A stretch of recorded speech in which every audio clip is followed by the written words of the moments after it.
이 시간 주신 하나님의 말씀은 시편 79편 1절에서 13절입니다.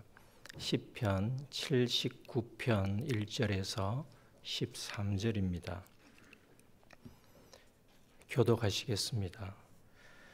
하나님이여, 이방 나라들이 주의 기업의 땅에 들어와서 주의 성전을 더럽히고 예루살렘이 돌무더기가 되게 하였나이다. 그들이 주의 종들의 시체를 공중의 새에게 밥으로 주의 성도들의 육체를 땅의 짐승에게 주며 그들의 피를 예루살렘 사방에 물같이 흘렸으나 그들을 매장하는 자가 없었나이다. 우리는 우리 이웃에게 비방거리가 되며 우리를 에워싼 자에게 조소와 조롱거리가 되었나이다. 여호와여, 어느 때까지니까? 영원히 노하시리까? 주의 질투가 불붙듯 하시리까? 주를 알지 아니하는 민족들과 주의 이름을 부르지 아니하는 나라들에게 주의 노를 쏟으소서. 그들이 야곱을 삼키고 그의 거처를 황폐하게 함이니이다. 우리 조상들의 죄악을 기억하지 마시고 주의 긍휼로 우리를 속히 영접하소서. 우리가 매우 가련하게 되었나이다. 우리 구원의 하나님이여, 주의 이름의 영광스러운 행사를 위하여 우리를 도우시며 주의 이름을 증거하기 위하여 우리를 건지시며 우리 죄를 사하소서. 이방 나라들이 어찌하여 그들의 하나님이 어디 있느냐 말하나이까? 주의 종들이 피 흘림에 대한 복수를 우리의 목전에서 이방 나라에게 보여주소서. 갇힌 자의 탄식을 주의 앞에 이르게 하시며 죽이기로 정해진 자도 주의 크신 능력을 따라 보존하소서. 주여, 우리 이웃이 주를 비방한 그 비방을 그들의 품에 7배나 갚으소서. 우리는 주의 백성이여 주의 목장의 양이니 우리는 영원히 주께 감사하며 주의 영예를 대대에 전하리이다. 아멘. 시편 79편은 표제에 아삽의 시라고 되어 있습니다. 여기서 아삽은 다윗 시대에 활동했던 레위지파 악장이 아니며 그의 후손입니다. 그 이유는 시인이 남유다의 멸망 직후의 상황을 전하고 있기 때문입니다. 다윗 왕정 시대 시작과 남유다의 멸망 사이의 격차는 400년이 넘습니다. 다윗 시대 레위지파 아삽처럼 그의 후손 역시 성전에서 음악을 담당하였을 것입니다. 성전을 늘 가까이 하면서 하나님을 찬양하였을 텐데 어느 날 예루살렘과 성전의 파괴를 두 눈으로 보면서 비통한 심정으로 이 시를 지었을 것입니다. 시인은 개인적인 차원이 아닌 이스라엘 민족을 대표하여 하나님께 성전과 예루살렘을 파괴한 이방 나라의 만행, 너머에 계시는 하나님의 진노가 멈추시길 하나님께 호소하고 있습니다. 그러므로 시편 79편은 탄원시이면서 민족 애가입니다. 오늘날 우리에게는 시편 79편이 어떤 의미로 다가오겠습니까? 일제강점기나 6.25 전쟁 시대가 아닌 현 시대를 살아가는 우리에게 적용하기에 한계가 있다고 생각할 수 있습니다. 현재 우리나라가 국민, 주권, 영토를 가지고 있기에 시편 79편이 우리 현실과 맞지 않다고 생각할 수 있습니다. 그러나 우리 성도들은 대한민국의 국민이자 동시에 하나님 나라의 국민입니다. 하나님께서 통치하시는 나라에서 하나님 나라의 시민권을 가진 사람으로서 세상과 구별되어 살아가야 하는데, 만약에 우리로 인하여 하나님 나라가 세속적 가치관에 의해서 파괴되고 유린되어 주권을 제대로 행사하지 못하고 하나님의 통치 영역이 잠식되어 가고 있다면 시편 79편의 아삽의 심정으로 하나님 나라와 교회의 온전한 회복을 위하여 비통한 마음으로 기도하고 결단해야 할 것입니다. 1절에서 4절까지는 이방 나라들의 만행을 고발하고 있습니다. 그리고 성전과 예루살렘이 파괴된 것을 알리고 있습니다. 1절입니다. 하나님이여, 이방 나라들이 주의 기업의 땅에 들어와서 주의 성전을 더럽히고 예루살렘이 돌무더기가 되게 하였나이다. 이방 나라들은 바벨론을 가리킵니다. 나라를 복수형 나라들로 표현한 것은 바벨론 군대의 강한 힘을 강조한 것으로 보입니다. 남유다가 주전 586년에 바벨론에 의해 예루살렘 성벽이 파괴되어 완전히 폐망하였는데 그 이전에 이미 2차례 성전이 더럽혀졌고 성전 물건을 빼앗겼으며 이스라엘 일부 사람들은 바벨론 포로로 잡혀갔습니다. 주의 기업의 땅은 하나님께서 이스라엘에게 약속의 땅으로 주신 가나안 땅을 뜻합니다. 그 땅은 이스라엘이 패망할 때까지 이스라엘의 영토였습니다.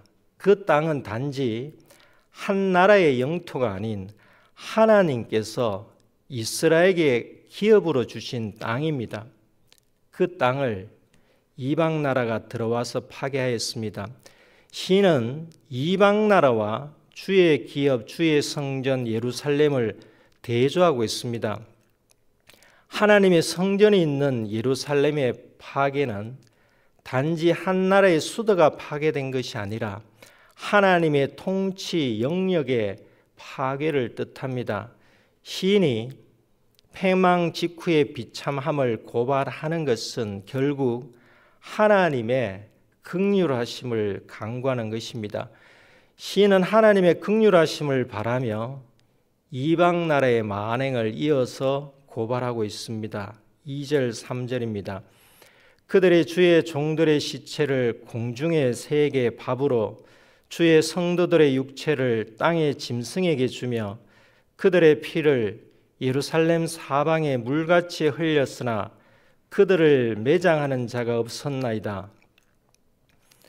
1절에서 주의 기업, 주의 성전 예루살렘을 언급한 것과 같이 2절에 주의 종들, 주의 성도들이라는 표현 역시 단지 한 나라의 백성이 처참하게 유린당한 것에 대한 고발이 아닌 하나님께서 책임지실 하나님의 종이자 믿음의 선진들, 성도들과 동등한 하나님 나라의 시민이 죽어 그 시체가 공중의 새와 짐승의 밥이 되고 그들의 피가 물같이 흘렸을 정도로 비참해진 상황을 고발하고 있습니다. 얼마나 비참하면 시신을 매장할 사람이 없을 정도였습니다. 이 상황을 보는 이웃 나라의 반응이 어떤지를 다음 구절에서 시인이 알리고 있습니다. 4절입니다. 우리는 우리 이웃에게 비방거리가 되며 우리를 에워싼 자에게 조소와 조롱거리가 되었나이다. 나라의 패망도 비통한데 누구로부터 위로받지 못하고 오히려 이웃의 비방거리와 조롱거리가 된 것이 시인을 더욱 비통하게 만들었습니다. 그러므로 시인은 다음과 같이 하나님께 호소하지 않을 수 없었습니다. 5절입니다. 여호와여, 어느 때까지니까? 영원히 노하시리까? 주의 질투가 불붙듯 하시리까?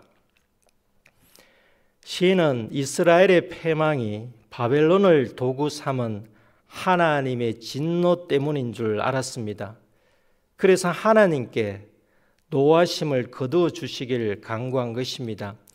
주의 질투는 언약 백성이 하나님을 버리고 우상을 섬기며 불순종한 것에 대한 질투를 뜻합니다. 그 질투의 결과로 진노가 임한 것입니다.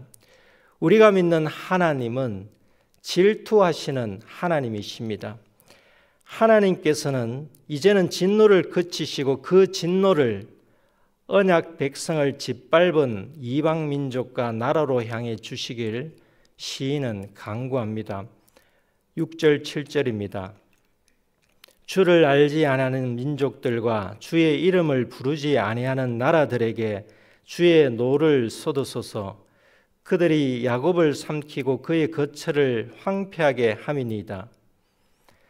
주를 알지 아니하는 민족들과 주의 이름을 부르지 아니하는 나라들은 하나님을 믿지 않는 민족들과 나라들을 뜻합니다. 이들에게 하나님의 노를 쏟으셔야 할 이유가 7절입니다.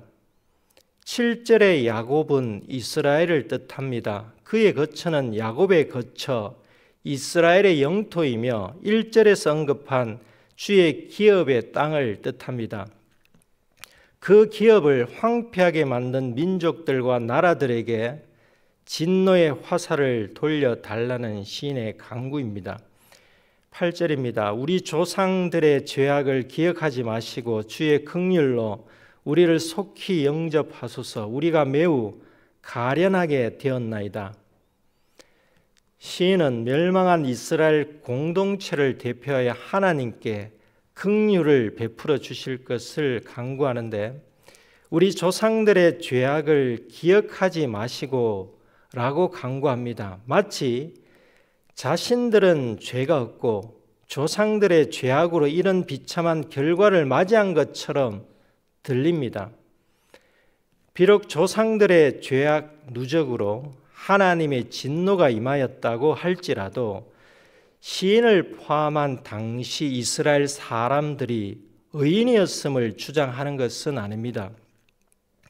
남유다의 마지막 왕 시드기야의 모든 행위가 하나님 보시기에 악했습니다.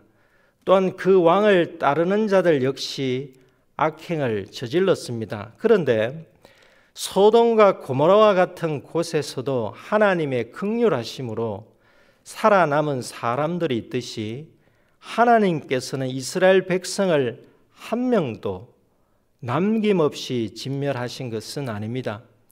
조상들처럼 죄악에 빠지지 않은 사람들도 있었을 것입니다.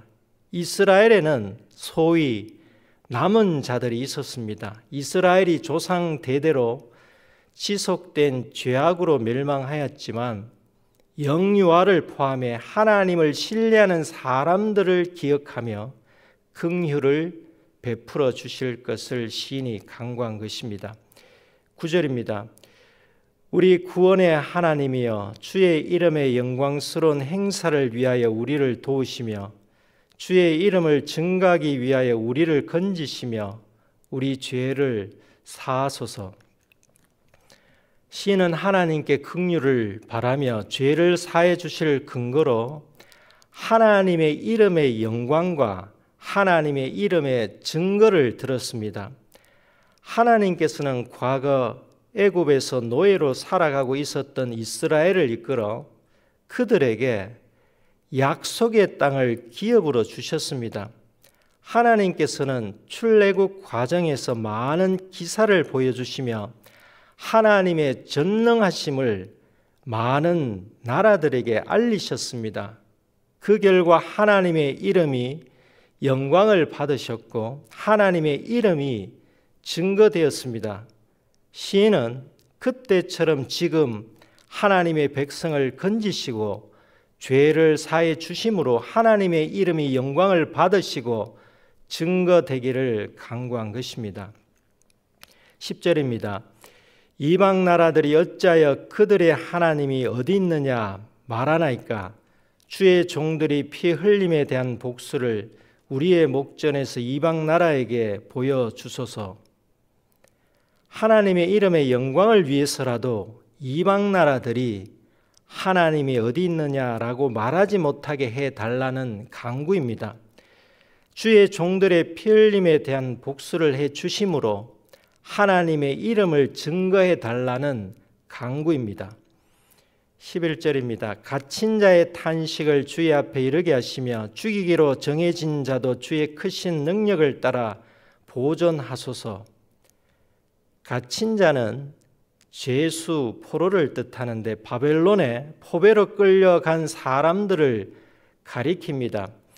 죽이기로 정해진 자는 예루살렘이 멸망할 때 죽지 않고 살아남은 사람들 중 죽이기로 정해진 사람으로 생각할 수 있겠지만 갇힌 자와 같은 맥락에서 포로로 잡혀간 사람들을 뜻합니다. 하나님께서 바벨론 포로로 끌려간 사람들을 방치하신다면 그들은 죽이기로 정해진 사람과 다름이 없습니다. 비록 그들이 포로로 끌려갔지만 하나님의 능력으로 그들을 보존해 주실 것을 간구한 것입니다. 12절입니다. 주여 우리 이웃이 주를 비방한 그 비방을 그들의 품에 7배나 갚으소서. 시인은 이 구절에서는 하나님을 주라고 부릅니다. 1절에서 엘로힘 하나님으로 부르고 5절에서 여호와로 부르고 12절에서는 아도나이 주로 부릅니다. 시인이 하나님을 부르며 탄원하며 호소할 때 다양한 호칭을 사용하였는데 그 호칭에는 각각 전능하심, 언약의 이행, 종에 대한 책임이라는 뜻이 있습니다.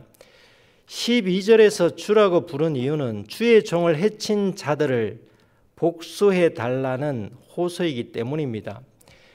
주정관계에서 주인은 종에 대한 책임을 집니다. 종은 주인의 명령을 행하는 주인의 대리자입니다. 그렇다면 누가 주인의 종을 조롱하고 비방한다면 그것은 주인을 비방하는 것과 같습니다. 시인이 7배나 갚으소서라고 간구하는데 숫자 7은 완전수이기에 완전한 복수를 간구한 것입니다. 13절입니다. 우리는 주의 백성이여 주의 목장의 양이니 우리는 영원히 주께 감사하며 주의 영예를 대대에 전하리이다. 시인은 마지막 절 결론에서 이스라엘의 정체성이 무엇인지를 밝힙니다. 하나님의 백성이고 주인의 보살핌이 절대적으로 필요한 양과 같은 존재입니다. 하나님의 백성은 하나님의 말씀을 순종해야 하며 하나님의 말씀이 실행되는 통치 영역 안에 거해야 합니다.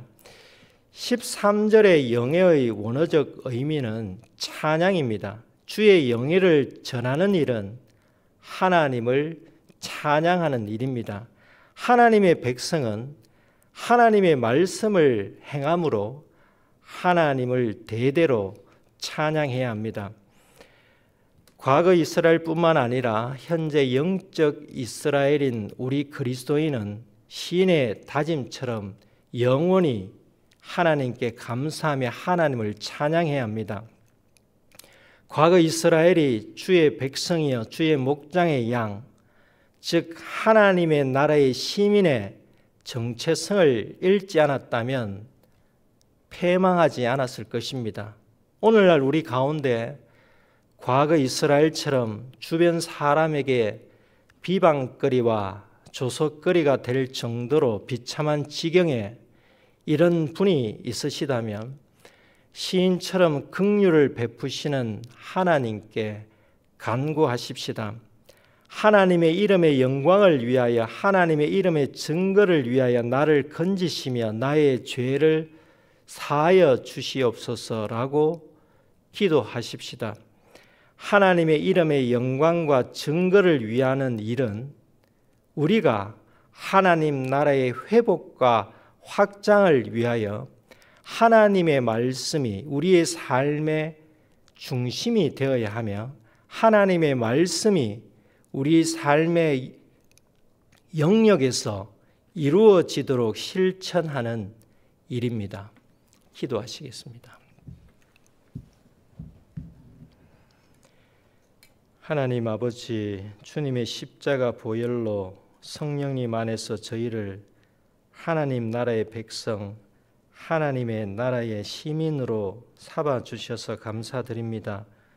어떤 위기 상황에서도 하나님의 이름의 영광과 증거를 위하여 하나님 아버지께 긍휼을 구하며 하나님 나라의 회복과 확장을 위하여 하나님의 말씀이 삶의 모든 영역에서 중심이 되고 하나님의 말씀이 실행되게 하시옵소서.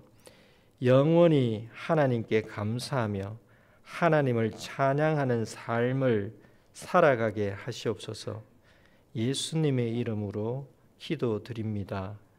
아멘.